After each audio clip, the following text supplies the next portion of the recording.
Hey guys, Carfly here, and today I'm going to show you how to wind a clock. Now I'm not just going to show you how to wind this clock, which is a wind up with a key clock. I'm also going to show you how to wind a grandfather clock, or grandmother clock. Oh, the difference between a grandmother and a grandfather? The grandfather's taller than a grandmother clock. But let's just get right into it. So first, the reason I'm doing this video is because a lot of people, they get clocks and they don't know how they work.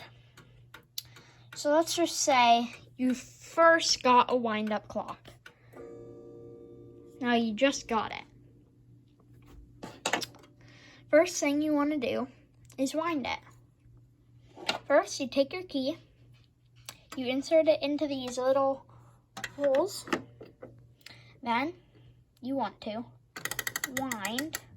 This one winds inwards, same thing with this one.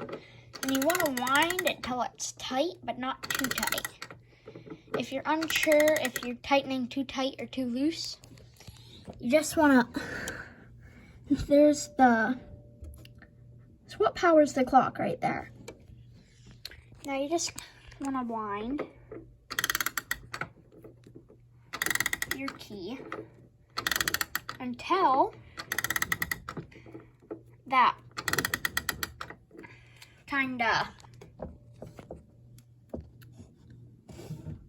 that's tight. So you don't want it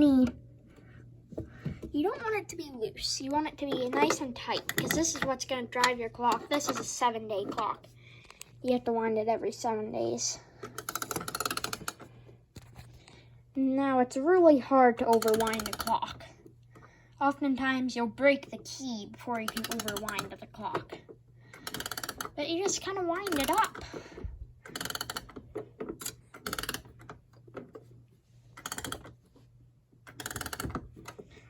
Sorry, this is taking some time.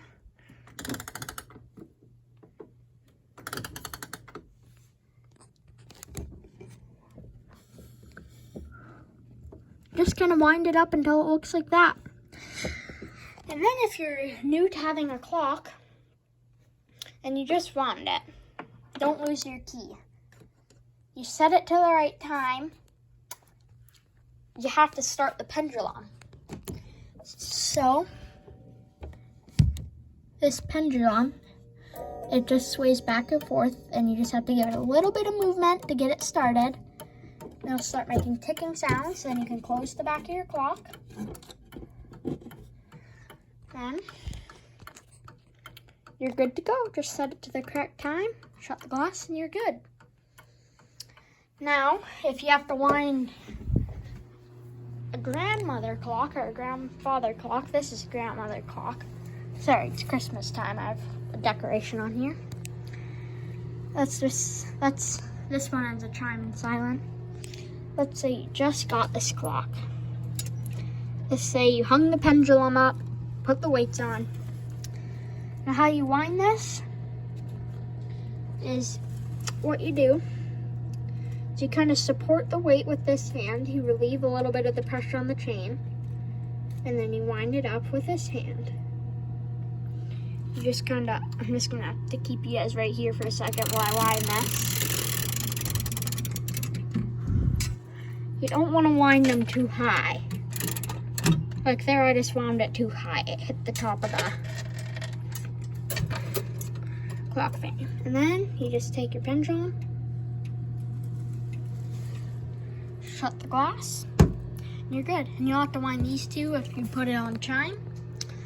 That's how you wind and start mechanical clocks.